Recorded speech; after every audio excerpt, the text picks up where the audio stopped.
சகோதர சகோதரிகளே, இயேசு கிறிஸ்துவின் இனிய நாமத்தில் உங்களை வாழ்த்துகிறேன். பாலைவன சோலை வழங்கும் தேன்தூள் நிகழ்ச்சிக்கு உங்கள் அன்புடன் அழைப்பது உங்கள் சகோதரி பத்மா. Voices ministries international. தயவுசெய்து எங்களுடைய இந்த யூடியூப் சேனலை நீங்கள் சப்ஸ்கிரைப் பண்ணுங்கள். அப்பொழுது நான் போடுற எல்லா செய்தியும் உங்களுக்கு வந்துவிடும். அது மட்டுமல்ல, தேவனுடைய நாமத்தின் மகிமைக்காக மற்றவர்களுக்கு நீங்கள் அதை அனுப்பி வையுங்கள், ஃபார்வர்ட் பண்ணுங்கள். அநேகர் ஆறுதல் அடையட்டும், உற்சாகம் அடையட்டும், தற்கொலை நாவிலிருந்து வெளியே வரட்டும், எரிச்சலின் ஆவி, பொறாமையின் ஆவிலிருந்து வெளியே வரட்டும், தேவனுடைய ராஜ்யத்துக்காக தன்னை ஆயத்தப்படுத்தட்டும். இப்படி என்னுடைய செய்தியை ஃபார்வர்ட் பண்ணுறதே ஒரு ஊழியமாக நினைத்து சில செய்கிறீர்கள். உங்களுக்காக மிகவும் நன்றி செலுத்துகிறேன். எனக்கு காட்டுகிற ஒத்தாசைக்காக என்னை பாராட்டி நீங்கள் பேசுவீர்கள். தேவனுக்கே மகிமை. இந்த உலகத்தில் எந்த ஒரு மேன்மையை நான் எடுத்துக்கொள்ள மாட்டேன். ஆண்டவரை குறித்து அல்லாமல் வேறு எந்த மகிமையும் நான் எடுத்துக்கொள்ள மாட்டேன். சிலுவையை பற்றிய உபதேசம் கெட்டு பொருளுக்கு பைத்தியமாக இருக்கலாம். ரட்சிக்கப்படுற எனக்கு தெய்வ பலனாக இருக்கிறது. நான் மேன்மை பாராட்டுவேன் என்றால் சிலுவையை குறித்தே மேன்மை பாராட்டுவேன். சிலுவையை குறித்து தான் இப்போ நாம் சிந்தித்து கொண்டிருக்கிறோம். கர்த்தருடைய பிள்ளையே, சிலுவை இல்லாமல் ரட்சிப்பு இல்லை, சிலுவை இல்லாமல் மேன்மை இல்லை, இரத்தம் இல்லாமல் பாவம் மன்னிப்பு இல்லை, இரத்தம் சிந்தல் இல்லாமல் பாவம் மன்னிப்பு இல்லை. அதை நீங்கள் புரிந்து கொண்டீர்களா? வாசிப்போம். யோவான் 5ஆம் அதிகாரம். இவைகளுக்கு பின்பு யூதருடைய பண்டிகை ஒன்று வந்தது. அப்பொழுது இயேசு எருசலேமுக்கு போனார். எபிரேய பாஷையிலே பெதஸ்தா எண்ணப்பட்ட ஒரு குளம் எருசலேமில் ஆற்றுவாசல் அருகே இருக்கிறது. அதற்கு 5 மண்டபங்கள் உண்டு. அவர்களுடைய குருடர்கள், சப்பானிகள், சூம்பின உருப்புடையவர்கள் முதலான வியாதியஸ்தர் அநேகர் படுத்திருந்து தண்ணீர் எப்போது கலங்கும் என்று காத்து கொண்டிருப்பார்கள். ஏனெனில் சில சமயங்களிலே தேவதூதன் ஒருவன் அந்த குளத்தின் இறங்கி தண்ணீரை கலக்குவான். தண்ணீர் கலங்கின பின்பு யார் முந்தி அது இறங்குவானோ அவன் எப்பேற்பட்ட வியாதியா இருந்தாலும் சொஸ்தமாவான். 38 வருஷம் வியாதி கொண்டிருந்த ஒரு மனுஷன் அங்கே இருந்தான். படுத்திருந்த அவனை இயேசு கண்டு அவன் வெகு காலமாய் வியாதிஸ்தன் என்று அறிந்து அவனை நோக்கி சொஸ்தமாக வேண்டுமென்று விரும்புகிறாய் என்று கேட்டார். அருமையான ஒரு சம்பவம். ஒரு பெரிய பண்டிகை. அந்த பண்டிகைக்கு இயேசு வருகிறார். வரும் பொழுது ஆட்டு வாசல் என்று அழைக்கப்படுகிற ஒரு இடத்திலே அநேகர் வியாதிப்பட்டவர்கள் அங்கே இருப்பதை நாம் பார்க்கிறோம். பெதஸ்தா எனப்பட்ட ஒரு குளம் எருசலேமில் ஆட்டு வாசல் அருகே இருந்தது. ஆட்டு வாசல் என்ன நினைவு வருகிறது உங்களுக்கு? ஆட்டு வாசல் வழியாக தான் திரள் கூட்டமான ஆடுகளை பலி செலுத்தும்படி கொண்டு வருவார்கள். இந்த ஆடுகள் எல்லாம் ஆட்டு வாசல் வழியாக போகும்பொழுது இயேசு என்ன நினைவு வந்திருக்கும்? ஒரு நாள் நானும் ஆடாக அடிக்கப்பட போகிறேன். யோவான் சாணகன் சொன்னார், இதோ உலகத்தின் பாவத்தை சுமந்து தீர்க்கிற தேவாட்டுக்குட்டி. உலகம் தோன்றுவதற்கு முன்பாகவே அவர் அடிக்கப்பட்ட ஆட்டுக்குட்டியாகத்தான் இருந்தார். என்னை கேட்டுக்கொண்டு கர்த்தருடைய பிள்ளையே, ஆட்டு வாசல் அருகே நீ அலங்கோல ஒரு மனுஷனாய் நீ படுத்து கொண்டிருக்கிறாயா? இயேசு இந்த வாசல் வழியாக வருகிறார். உனக்காக பார சிலுமையை தூக்குவதற்கு, உனக்காக கசையடிகள் வாங்குவதற்கு, உனக்காக, உன்னுடைய சுகத்திற்காக, உன்னுடைய பலவீனத்திற்காக, உன்னுடைய பாவத்திற்காக, சாபத்திற்காக தன்னையே பலி செலுத்துகிற தேவாட்டுக்குட்டி இந்த வாசல் வழியாக வருகிறார். என்னை கேட்டுக்கொண்டு கர்த்தருடைய பிள்ளையே, அங்கே அவர் யாரை கண்டார்? குருடர்களை கண்டார். சரீர பிரகாரமான ஒரு குருடர். இந்த குருடனை பற்றி நான் சொல்ல வேண்டும் என்றால், கண் தெரியாதவன், உலகமே இருண்டு போன ஒரு மனிதன், பிறர் உதவியின்றி வாழ தெரியாதவன் தான் குருடன். நீங்கள் சொல்லலாம், நான் ஒன்றும் குருடன் இல்லையே. பிரியமான கர்த்தருடைய பிள்ளை, சரீர பிரகாரமான குருடனாக இருந்தால் கூட பரவாயில்லை. ஆன்மீக குருடர்களை நீங்கள் பார்க்கிறீர்களே. 2 கொரிந்தியர் 4ஆம் அதிகாரம் 4ஆம் வசனம். தேவனுடைய சாயலாய் இருக்கிற கிறிஸ்துவின் மகிமையான சுவிசேஷத்தின் ஒளி அவிசுவாசிகளாகி அவர்களுக்கு பிரகாசமாக இராதபடி இந்த பிரபஞ்சத்தின் தேவனானவன் அவருடைய மனதை குருடாக்கினான். சாத்தான் ஜனங்களுடைய கண்ணை குருடாக்குறான். சுவிசேஷத்தை அவர்கள் அறிந்து ரட்சிக்கப்படாதபடி கண்கள் குருடாக்கப்பட்டிருக்கிறது. கண்ணிருந்தும் காணாதவர்கள், காதிருந்தும் கேட்காதவர்கள், வாயிருந்தும் பேசாதவர்கள், ஊமையான விக்கிரகமாய் வாழ்கிற மக்களை நான் பார்க்கிறேன். உங்கள் கண்களை திறந்தரல வேண்டும் என்று நீங்கள் ஜெபிப்பீர்களா? புறக்கண்கள் இல்லை என்று கதறுகிறீர்களா? என்னை கேட்டுக்கொண்டு கர்த்தருடைய பிள்ளை, அகக்கண்களிலே குடராய் எத்தனை 1000 பேர் என்று அலைந்து கொண்டிருக்கிறார்கள். சங்கீதக்காரன் சொன்னான், ஆண்டவரே, உடைய வேதத்தில் உள்ள மகத்துவத்தை பார்க்கும்படியாக என் கண்கள் திறக்கப்பட வேண்டும். ஆகாருடைய கண்ணை ஆண்டவர் திறந்தார். அவளுக்காக ஒரு நீரூற்று இருக்கிறத அவளை பார்க்க வைத்தாரு. தேவைகள் சந்திக்கப்பட்டது. பத்தமையான கண்ணை ஆண்டவர் திறந்தார். ஆண்டவர் அவன் பார்த்தான். இன்றைக்கு உன் கண்ணையும் திறக்கும்படியாக ஆட்டு வாசல் வழியாய் வருகிற தேவாட்டுக்குட்டியாகிய தேவன் உன்னோடு பேசுகிறார். இன்றைக்காவது சமாதானத்துக்கு தான் தேடமாட்டாயா? அருமையான கர்த்தருடைய பிள்ளையே, இந்த பெரிதான ரட்சிப்பு, இந்த தேவாட்டுக்குட்டி அடிக்கப்பட்டு ரத்தம் சிந்தப்பட்டு கல்வாரி மலைகளே உனக்காய் சம்பாதித்த இந்த பெரிதான ரட்சிப்பை குறித்து கவலையிட்டு இருப்பாய். ஆனால் தண்டனைக்கு நீ எப்படி தப்பித்துக் கொள்வாய்? சப்பானிகள், புறம்பான சப்பானியை பார்க்கிறோம், ஆவிக்கிற இதில் சப்பானியை பார்க்குறேன். கால் இருந்து நடக்காதவங்க, ஆலயத்துக்கு போகிறதுக்கு கால் இல்லை, சினிமா தியேட்டருக்கும் பலவிதமான கேளிக்கை எல்லாவற்றால் உலகப்பிரகமான ஆபாச நடனங்கள் பாடல்களை கேட்கிற அந்த பாவ சிற்றின்பங்கள் உள்ள இடத்துக்கு போகிறது கால்கள் விரைந்து விடுகிறது. தீமை செய்ய விரைந்து ஓடும் கால்களை நான் பார்க்கிறேன். தவறான உறவுக்காக தலைதறிக்க ஓடுகிறார்கள். இயேசுவின் அன்பு அழைக்கையிலே எங்கேயோ ஓடி மறைகிறார்கள். ஆவிக்குரிய ஒரு சப்பானியா? சப்பானி என்றால் என்ன? இருந்த இடத்துல இருக்கிறோம், நோ ப்ரோக்ரஸ். ஜனவரி 1ஆம் தேதியிலிருந்து இதுவரை அதே இடம் தான். ஆவிக்குரிய கோலத்தில் பார்க்குறோம், எந்த முன்னேற்றமும் இல்லை. அருமையான கர்த்தருடைய பிள்ளை, you must grow in grace, அந்த நாலேஜ் ஆஃப் ஜீசஸ் கிரைஸ்ட். கர்த்தருடைய கிருபையில் நீ வளரணும், ஆவியில் நீ வளரணும். இருந்த இடத்துல இருக்கக்கூடாது. Child is not growing, is dyeing.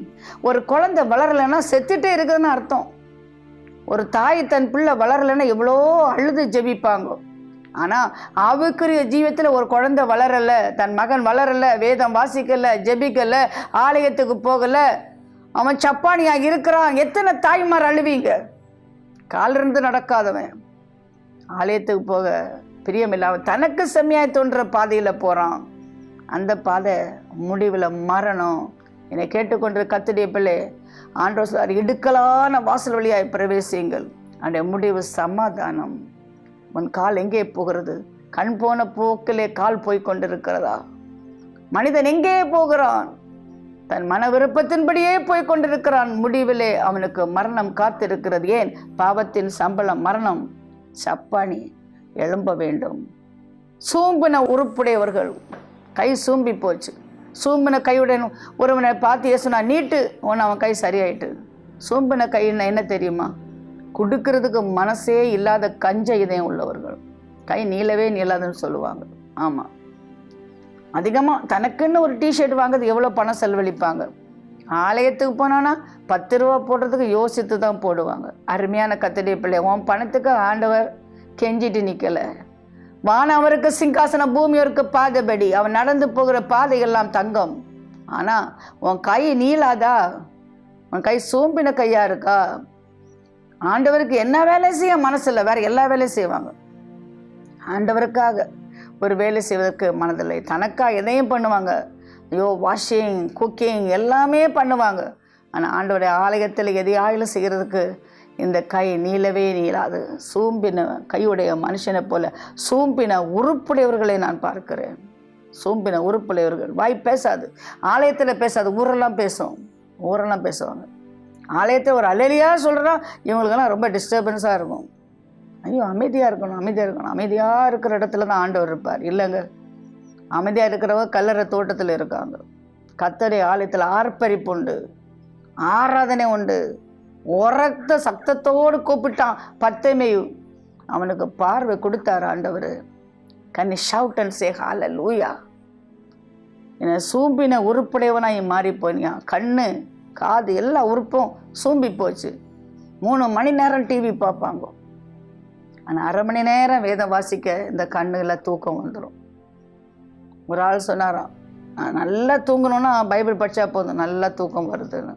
ஆமாம், அருமையான கர்த்தருடைய பிள்ளையே, ஆண்டவர் பார்க்குறாரு, உன்னை பார்த்து கொண்டே இருக்கிறாரு. கொஞ்சம் பேர் கேட்குறதில்ல, பார்க்குறதில்ல, எல்லாமே சூம்பி போச்சு. சூம்பின உறுப்பினர்கள் முதலான வியாதியஸ்தர் அநேக படுத்திருந்து தண்ணீர் எப்பொழுது கலங்கும் என்று காத்து கொண்டிருந்தார்கள். குணமாக்குற தேவனை பார்க்கல, கலக்கிற தேவதூனை பார்த்து கொண்டு காத்திருந்தார்கள். இன்னைக்கு அநேக பேர் அப்படிதான். உண்டான மெய்தேவனாய கர்த்தர் அவரால் செயற்கரிய செயலை செய்கிறவர், அற்புதங்களை செய்கிறவர், ஆலோசனை கர்த்தர், நித்திய பிதா, சமாதான பிரபு என்று அறிந்திருந்தும் கூட அதிலே அக்கறை இல்லாதவளாய் மனுஷனுக்கு பின்னால ஓடுறாங்க. பணத்தை அள்ளி கொடுக்குறாங்க. எப்படியாவது ஒரு அற்புதம் தனக்கு கிடைக்காதா என்று ஓடுகிற மக்களை நான் பார்க்கிறேன். கலக்கும் தூதனை பார்த்தவர்கள். ஆனால் ஆண்டவருக்கு ஸ்தோத்திரம், 38 வருஷமா வியாதியாக கொண்டிருந்த ஒரு மனுஷன் அங்கே இருந்தான். படுத்திருந்த அவனை இயேசு கண்டு, அவன் வெகு காலமாய் வியாதியாய் இருந்தான் என்று அறிந்து அவனை நோக்கி, சொஸ்தமாக வேண்டும் என்று விரும்புகிறாயா? ஆண்டவருக்கு தெரியுங்க, எத்தனை ஆண்டு காலமா நீ இப்படி வியாதிக்காரனா கிடக்கிற. ஆண்டவருக்கு தெரியுங்க, 38 வருஷங்க. அவனை பற்றி நினைச்சு நான் அழுதுருக்கிறேன். அவனுக்கு மனைவி இருந்திருக்கும், தாய் தகப்பனா இருந்திருப்பாங்கல்ல, எங்க போனாங்க? 38 வருஷமா அங்கேயே அவன் கடந்தானே. ஒரு வீட்டுக்குள்ள அவனை கொண்டு போய் வைக்க யாருக்கும் விருப்பம் இல்லையே. எத்தனையோ மணி நேரம், 38 வருஷத்தை 24 கொண்டு நீங்க பெருக்கி பாருங்க. எத்தனையோ மணி நேரம் இரவு பகலாக அந்த கொள்ளத்தண்டையிலே அவன் கடந்தான். ஏனென்றால் அவனுக்கு ஒரு நம்பிக்கை, ஒரு நாள் என் வாழ்க்கையில் இந்த குளத்துக்குள்ள போய் நான் மூழ்கினா எனக்கு சுகம் கிடைக்கும். அவனுக்கு நம்பிக்கை இருந்ததுங்க. I thank God for the faith he had. அவனுக்கு இருந்த விசுவாசத்திற்காக நான் ஆண்டவரை ஸ்தோத்திரிக்கிறேன். சுகம் கிடைக்கும் என்கிற ஒரு விசுவாசம் அவனுக்கு இருந்தது. அருமையான கர்த்தருடைய பிள்ளை, வெகு காலமாய் வியாதியா இருந்தான் என்று ஆண்டவர் அறிந்திருந்தார். உன் வாழ்க்கையில் எத்தனை ஆண்டு காலமா இந்த பிரச்சனை இருக்கிறேன்னு ஆண்டவருக்கு தெரியும். எத்தனை வருஷமா அவனுக்கு டிபி, கேன்சர் ஆண்டவருக்கு தெரியும். எத்தனை வருஷமா கடன் தொழில் நீ இருக்கிற ஆண்டவருக்கு தெரியும். எத்தனை வருஷமா இந்த கணவன் மனைவி உறவு பிரச்சனை இருக்கிற என்று கர்த்தருக்கு தெரியும். திராணிக்கை மேல சோதியாத ஆண்டவர். There is an end for endurance. This is the day the Lord has made, a day of deliverance. என்னை கேட்டுக்கொண்டது கர்த்தருடைய பிள்ளையே, இந்த நாள் ஆண்டவர் உன் பக்கமா வந்திருக்கிறார். Thank God. நான் உன் பக்கமாக வந்தா செபிக்க முடியாது, குணமாக்க என்னால் முடியாது. நான் உன் பக்கமாக வந்தா, ஐயோ பாவம், இத்தனை வருஷமாக நீங்கள் படுத்து கிடைக்கிறியா என்று சொல்லி நான் இறக்கமாக பேசுவேன். ஆனால் அந்த சூழ்நிலையிலேருந்து உன்னை விடுவிக்க என்னால் முடியாது. அந்த சூழ்நிலையிலேருந்து உன்னை விடுவிக்க முடியாமல் உனக்கு அலட்டு ஆறுதல் கொடுக்குற மக்களை நீ நம்பிட்டு இருக்கிற. அப்பா, அவர்கிட்ட பேசின ஆறுதலாக இருக்கும், இவர்கிட்ட பேசின ஆறுதலாக இருக்கும். ஆனால் அந்த இடத்தை விட்டு ஒரு மாற்றத்தை கொடுக்க அவங்களால முடியாது. பிளஸரை தேடாம பிளஸ்ஸிங்கை தேடுற மக்களை பார்க்கிறேன். ஆண்டவரை தேடாம ஏதோ ஒரு மனுஷனை தேடுற மக்களை பார்க்குறேன். அங்கே போனால் கிடைக்கும், இங்கே போனால் கிடைக்கும், அங்கே போனால் கிடைக்கும், ஒவ்வொரு இடமா போகிற மக்களை பார்க்குறேன். கர்த்தர் இடத்துல போக மாட்டியா? கர்த்தர்கிட்ட போகிறக்கு உனக்கு மனசு இல்லையா? பிரியமான கர்த்தருடைய பிள்ளையே, வெகு காலமாய் வியாதிப்பட்டவனிடம் அறிந்து அவனுக்கு சொஸ்தமாக வேண்டும் என்று நீ விரும்புகிறாயா? ஆச்சரியமான ஒரு கேள்வி. சொஸ்தமாக வேண்டும் என்று விரும்புகிறாயா? நீ ஆண்டவர் கேட்டு தான் கொடுப்பார். Are you willing? My God is willing. If you cooperate you will operate. நீ வில்லிங்கான்னு கேட்குற. உனக்கு விருப்பம் இல்லைன்னா உன் விருப்பத்தை மிஞ்சி அவர் எதுவுமே செய்ய மாட்டார். நீ ரட்சிக்கப்பட விரும்புறியா? குணமடைய வேண்டும் என்று விரும்புறியா? நீ என்ன சொல்லணும்? Yes Lord, yes Lord, say yes to God. ஆமாண்டவரே, ஆமாண்டவரே என்று சொல்லணும். ஆனால் இவனை பாருங்க, ஆண்டவரே தண்ணீர் கலக்க வரும்போது என்னை குளத்திலே கொண்டு போய் விடுகிறதுக்கு ஒருவரும் இல்லை, நான் போகிறதுக்குள்ளே வேறொருவன் எனக்கு முந்தி இறங்கி விடுகிறான். No man, I got no man. எனக்கு எத்தனை பேருக்கா இதுதான் சொல்கிறாங்க. பணத்தில் ஒரு கஷ்டத்தில் உதவி செய்யறதுக்கு யாருமே இல்லை. ஆஸ்பத்திரியில் இருக்காங்க, அங்கே நல்ல மருத்துவம் செய்யறதுக்கு ஒரு டாக்டர்னால பார்க்க முடியலை. என் மகளுக்கு வயசு ஒரு மணமகனை தேடித்தர எனக்கு யாருமே இல்லை. என் பையன் படிச்சிருக்கான், அவனுக்கு வேலை எடுத்துறதுக்கு யாருமே இல்லை. என் வேதனை தனியாக இருக்குன்னு எனக்கு 2 பிள்ளைங்க, 2 பேரும் வெளிநாட்டில் இருக்காங்க. எனக்கு ஒரு கப் தண்ணி தர்றதுக்கு யாருமே இல்லை. இந்த ஊரில் இருந்தால் கூட என்னை பார்க்காம இருக்கிறாங்க. அப்படி எத்தனை பேர். ஐயோ, டெய்லி இதுதான் கதை. எனக்கு ப்ரேயர் பண்ணதில்லை, வர்ற ப்ரேயர் ரிக்வஸ்ட்லாம் யாரும் இல்லை. இதுதான் இந்த உலகத்தினுடைய ஓலை குரல். யாரும் இல்லை. என்னை கேட்டுக்கொண்டு கர்த்தருடைய பிள்ளை, யாரும் இல்லைன்னா அந்த இடத்துல ஆண்டவர் வருவார். When you say nobody, somebody who loves you so much is by your side asking you, are you willing? நீ குணமடைய வேண்டும் என்று நீ விரும்புகிறாயா? அவன் என்ன சொல்லுவான்? ஆமாம் ஆண்டவரே, நான் குணமடைய விரும்புகிறேன், உம்மால முடியும் ஆண்டவரே. இல்லை, அவன் குளத்து மேலே நம்பிக்கை வச்சுருந்தான், கலக்கிற தூதன் மேலே நம்பிக்கை வச்சுருந்தான். ஆனால் குணமாக்கும் ஆண்டவர் மேலே அவனுக்கு நம்பிக்கை கொஞ்சம் குறைவாக தான் இருந்தது. ஆனால் குணமடைவாங்கிற விசுவாசம் இருந்தால் தான் குழத்துக்கிட்டே இருந்தான். இன்றைக்கி அநேக பேர் கோயிலுக்கு போகிறாங்க, விசுவாசம் இருக்குது, ஆனால் அறிவில் இருக்குது விசுவாசம், ஆத்மாவில் இல்லை விசுவாசம். செய்வார் என்று அறிவில், they know, they have knowledge that God will do it, but they don't have faith to believe God will do it. ஆண்டவர் செய்வாருங்கிற ஒரு விசுவாசம் அவர்களுக்கு இல்லை. கலக்குவார், ஒரு டாக்டர் கலக்குவார், ஒரு லாயர் கலக்குவார், ஒரு போலீஸ் கலக்குவார், ஒரு எம்எல்ஏ எம்பி கலக்குவார், யாரும் கலக்க மாட்டாங்கங்க. கர்த்தர் ஒருவர் தான். கலக்கிறதுக்கு கூட ஒரு ஆள் வந்தாலும் உன்னை தூக்கிட்டு போகிறக்கு ஒரு ஆள் தேவை. நீ கண்டுபிடிச்ச பார்த்தியா? who will carry you? உன்னை யார் தூக்குவாங்க? சுமைதாங்கி ஒருவர் தான் உன்னை சுமப்பார். சுமைதாங்கி ஒருவர் தான் சுமப்பார். உன் பாரத்தை கர்த்தர் மேல் வைத்து விடு, அவர் உன்னை ஆதரிப்பார். நீதிமானை ஒருபோதும் தள்ளாட விட மாட்டார். வருத்தப்பட்டு பாரசுவர்களை என் அண்டையில் வாருங்கள், உங்களுக்கு இளைப்பாறுதல் தருவேன். வயசான பாட்டி தாத்தாங்க, எங்கள் பாரத்தை தூக்குறதுக்கு யாருமே இல்லையே. சின்ன பிள்ளையா இருக்க சமயம் என் பிள்ளையை நான் தூக்குனேன், வயசான பிறகு என்னை தூக்கிட்டு போய் ஆஸ்பத்திரியில் கொண்டு சேர்க்கறதுக்கு யாருமே இல்லை. இல்லை, நீ எங்கே இருக்கிற தெரியுமா? ஆண்டோடைய தோளிலே இருக்கிறாய். முதிர் வயது வரையிலும் உன்னை தூக்குவேன், உன்னை சுமப்பேன், உன்னை தப்பு வைப்பேன் என்று சொல்லும் ஆண்டவர் உன் பக்கத்தில் தான் இருக்கிறாரு. எனக்கு யாருமே இல்லை, எல்லாரும் முந்திக்கிறாங்க. ஆமாம், முந்திக்கிற உலகம்தான். ஆனால் பிரியமான கர்த்தருடைய பிள்ளையே, ஆண்டவர் பக்கத்தில் நிற்கிற. யார் முந்திட்டு போனால் என்ன? உனக்குன்னு ஒரு time வச்சுருக்கிறான். there is a time for your life where God will come and bless you. உன்னை ஆசீர்வதிக்கிற ஒரு நேரம் வேலை வச்சிருக்கிறார். நிச்சயமாக வருவார். அந்த ஒரு நாள் தாமதித்து வரமாட்டார், ஏழியாக வரமாட்டார், கரெக்டாக வருவார். சமய சகாயர். ஒரு அப்பாயிண்ட் டைம் வச்சுருக்க, ஒரு நேரம் வச்சுருக்கார். அந்த நேரத்தில் நிச்சயமாக ஆண்டவர் வருவார். நீ சுகமடைய வேண்டும் என்று விரும்புகிறாயா? Direct question. நேரடியாக கேட்ட கேள்விக்கு நேரடியாக பதில் தேவை. சுற்றி வளைச்சி வரக்கூடாது. நீ சுகமடைய வேண்டும் என்று விரும்புகிறாயா? அவன் சொல்லியிருக்கான், நான் விரும்புகிறேன் ஆண்டவரே. ஆனால் அவன் என்ன சொன்னான்? எனக்கு யாரும் இல்லை. அநேக தடவை ஆண்டவர் கேட்கிற கேள்விக்கு சரியான பதில் நம்மிடத்துல இல்லை. நம்முடைய ஜபங்கள் சரியா இல்லை. ஆண்டவரே, அந்த கைராசி டாக்டர்கிட்ட என்னை கொண்டு போவப்பா, அவர் கை வச்சா சோமாயிரும், எனக்கு அப்பாயின்மெண்ட் வேணும். எத்தனை பேர் ஜெபம் பண்ணுறீங்க?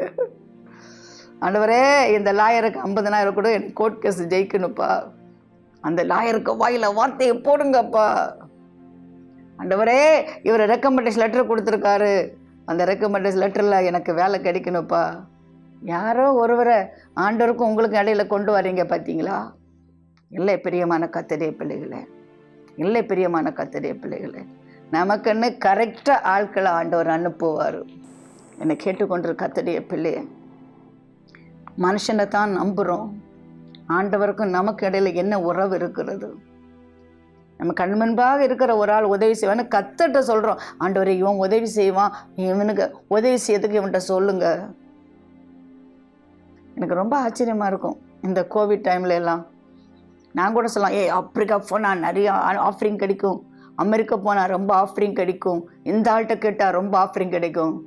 இல்லை, கர்த்தர் யார்கிட்ட சொன்னாரோ அவங்க எனக்கு ஆச்சரியமாக இருக்குது. ஏழைங்க எனக்கு ஆஃபரிங் அனுப்புனாங்க. அதுக்காக நான் ஆண்டவரை ஸ்தோத்திருக்கிறேன். ஒரு பணக்காரன் கொடுக்குற 10,000 விட ஏழை கொடுத்த 200 ரூபாய் ஆஃபரிங் நான் மதிக்கிறேன், சல்யூட் பண்ணுறேன். ஏன் தெரியுமா? மிகுந்த கஷ்டத்தின் மத்தியில் கொடுத்துருக்காங்க. they sacrifice something which cost them everything. தன்னை பாதிக்கிற அளவு அவங்க பலி செலுத்தி இருக்காங்க. என்னை கேட்டுக்கொண்டு கர்த்தருடைய பிள்ளையே, ஆண்டவர் அவனை பார்த்து, எழுந்துரு, படுக்கையை எடுத்துக்கொண்டு நட என்றார். அரைஸ், எழும்பித்தான் ஆகணும். 38 வருஷம் கடந்தனே, என் கால் சரியா இருக்காதே, நான் எப்படி எழும்புவேன்? 2 பேர் என்னை தூக்கி விடணுமே, அல்லனா எனக்கு ஒரு ஆண்டவரே எனக்கு ஒரு வீல் சேர் வேணுமென்னு கேட்டால அவன் எழுந்தான். That is faith. நீ எத்தனை வருஷமா எங்கே கிடக்குறிய எனக்கு தெரியாது, எத்தனை பேர் கைவிட்டு யாரும் இல்லைன்னு சொல்கிறேன் எனக்கு தெரியாது, ஆனால் உன்னை படைத்த ஒரு தேவன் சொல்கிறாரு, எழும்பு. முடியுமா முடியாதா? முடியுமா முடியாதா? நான் போட்டிருக்க வாட்ச் அமெரிக்கன் மேடு. இங்கே எல்லாம் ரிப்பேர் பண்ணவே முடியாது, இந்தியா ரிப்பேர் பண்ண முடியாது. You are heaven made. நீ பரலோகம் தான் உன்னை படைச்சிருக்கு, பரலோகம் தான் சரிப்படுத்த முடியும். இந்த கொரோனா சொல்லி கொடுத்த நல்ல பாடம் என்ன தெரியுமா? டாக்டர்கள் குணமாக்க முடியாது. டாக்டரால் குணமாக அவர் பார்க்கவே மாட்டார், தொட்டு கூட பார்க்க மாட்டார். நீ 4 லட்சம் கொடுத்தா என்ன? பெரிய பெரிய ஹாஸ்பிட்டலில் நான் பார்த்துருக்கிறேன். 4 லட்சம் கொடுத்தா கூட டாக்டர் ரூமுக்குள்ளே வந்து உன்னை தொட்டு பார்க்க மாட்டார், நர்ஸு தான் ஊசி போடுவாங்க. ஆனால் உன்னை தொட்டு குணமாக்குறவர், உன் பக்கத்தில் நிற்கிறவர், உன்னை பார்த்து ஒரு வார்த்தை சொல்வார், எலும்பு, உன்னால் எழும்ப முடியும், உன்னால் எழும்ப முடியும். இந்த ஆண்டவர் உன்னை பார்த்து, படுக்கையில் கிடக்கிற உன்னை பார்த்து கத்த சொல்கிறார், மரண படுக்கையை நான் மாற்றிப்படுகிறேன், எலும்பு, என்னுடைய வல்லமையை நான் உனக்கு கட்டளையிடுகிறேன். ஆண்டவர் யாரோட பேசுகிறாரு? எத்தனை ஆண்டுகள் படித்து கிடக்கிறீங்களா? கர்த்தர் தன்னுடைய வல்லமை என்று உங்களுக்கு அனுப்புகிறாரு. உங்களுக்கு எலும்புக்குள்ள, நரம்புக்குள்ள, ரத்த நாளத்துக்குள்ள, பிரெயின் செல்ஸுக்குள்ள வல்லமை அனுப்புகிறாரு. எலும்பு. Arise from a depression, frustration, disappointment. உன் வாழ்க்கையில் உள்ள மன அழுத்தம், யாருமில்லை என்கிற உன் வாழ்க்கை இருக்கிற சோர்வுகள், மன சோர்வுகள், தற்கொலையின் ஆவிகள், பிரிவினையின் ஆவிகள், வெறுப்புகள், கசப்புகள், ஏமாற்றங்கள், ஏன் நான் வாழணுங்கிற கேள்விகள் எல்லாத்துலேருந்து எழும்பித்தான் அவன் இன்னைக்கு. ஏனென்றால் உன்னை சிருஷ்டித்த கர்த்தர் உன் பக்கமாக இருக்கிறார்.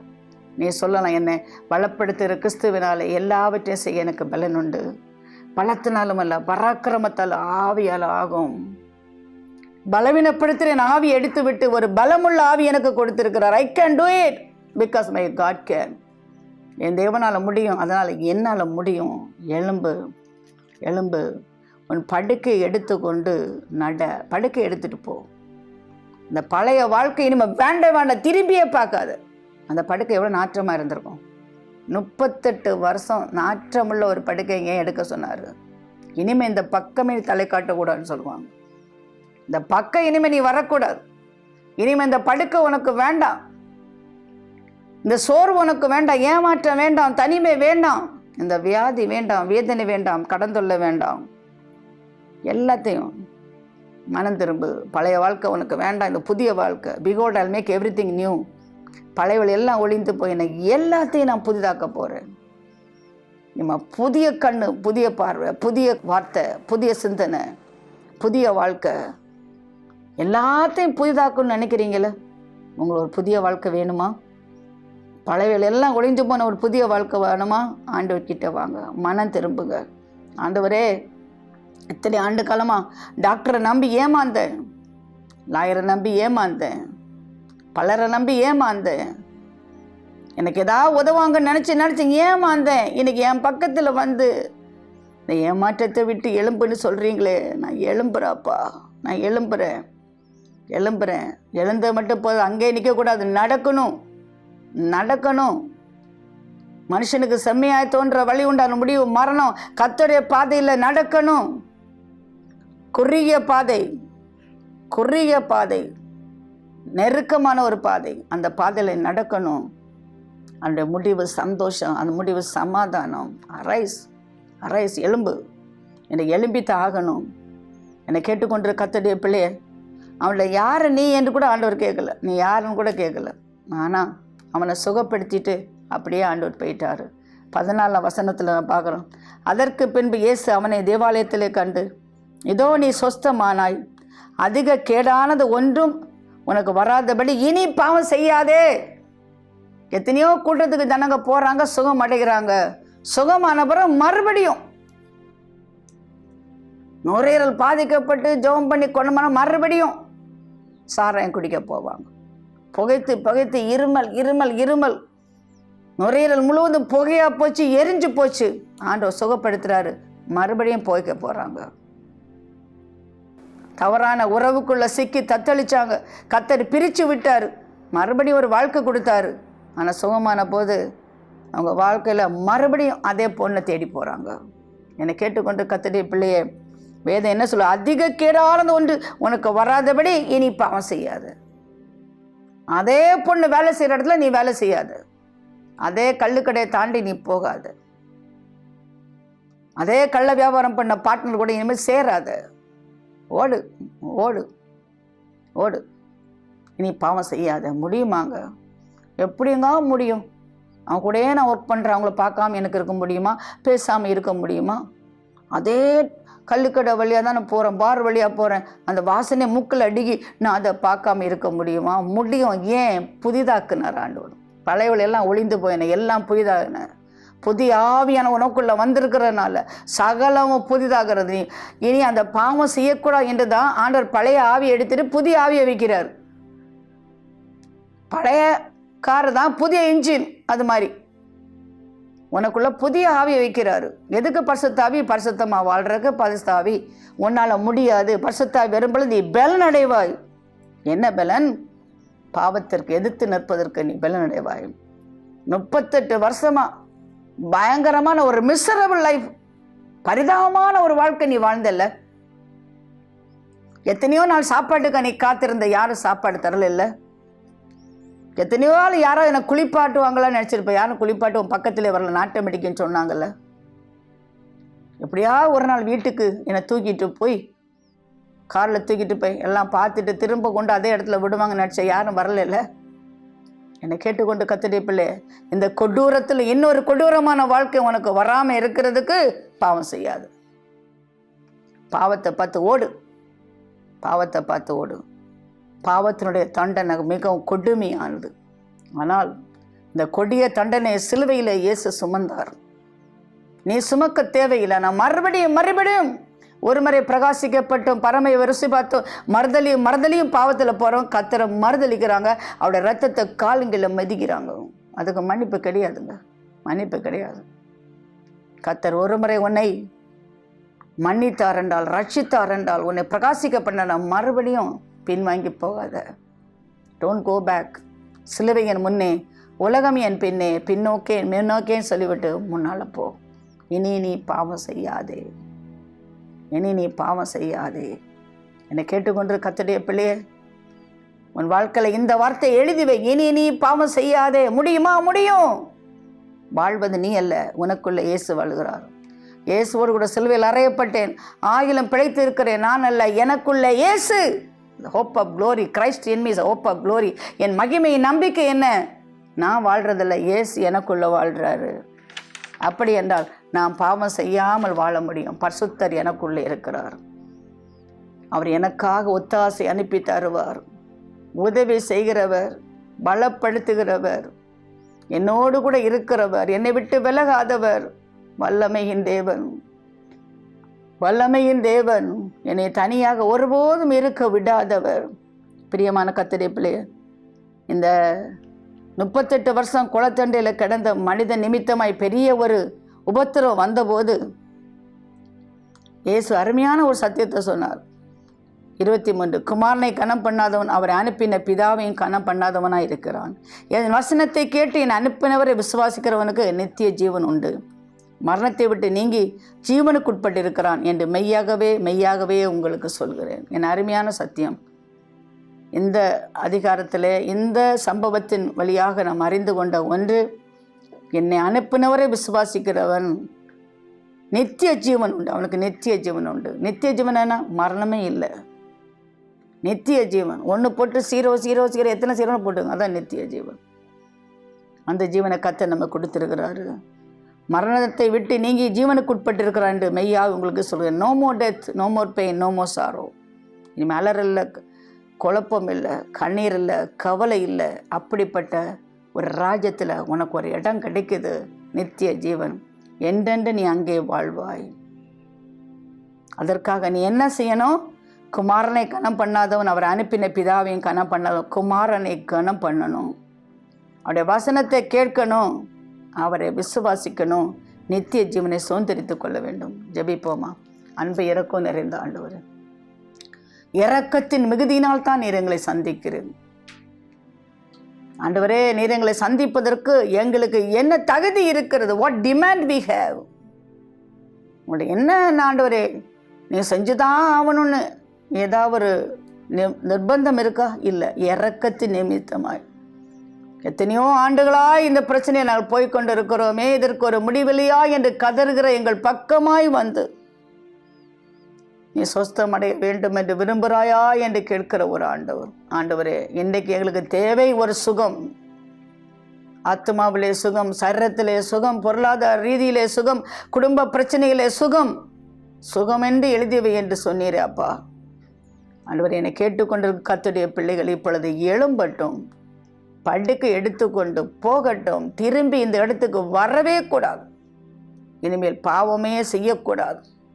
ஆண்டவரே, குளத்தை கலக்கிறவன் மேலே நம்பிக்கை வைத்தது போல அநேகர் மேலே நம்பிக்கை வைத்திருக்கோம். நம்பிக்கை அழியும். மனுஷன் மேலே வைத்திருக்க நம்பிக்கை அழியும். நாங்கள் நம்புகிற தேவனாலே எல்லாமே எங்களுக்கு அருளப்படும் என்று நாங்கள் விசுவாசிக்கிறோம். இன்றைக்கு படுக்கையிலே இருக்கிறவர்கள், மரண பயத்தில் இருக்கிறவர்கள் குணமாக்கும். நித்திய ஜீவன் அவர்களுக்கு அருளி செய்யும். பாவ பழக்கத்தை விட முடியாமல் ஆண்டவரே தவிக்கிறவர்களுக்கு ஆண்டவரே இனி பாவம் செய்யாதே என்று சொல்லி வல்லமையை கொடுத்த ஆண்டவர் அவருக்கு வல்லமையை கொடுத்து விடுதலையாக்கும். குடிப்பழக்கத்தில் விடுதலையாக்கும். போதைப்பொருள் பழக்கத்தில் விடுதலையாக்கும். தூக்கமில்லாத இரவுகளில் விடுதலையாக்கும். தவறான உறவுகளில் வாழ விடுதலையாக்கும். ஆசா பாசங்கள் ஆண்டவரே பயங்கரமான சிற்றின்பத்தில் வாழ்கிறவர்களை விடுதலையாக்கும். அதிகாரமுள்ள இயேசுவின் நாமத்தில் உமது பிள்ளைகளுக்கு விடுதலை கட்டளையிட்டு ஜெபிக்கிறேன் பிதாவே. ஆமென்.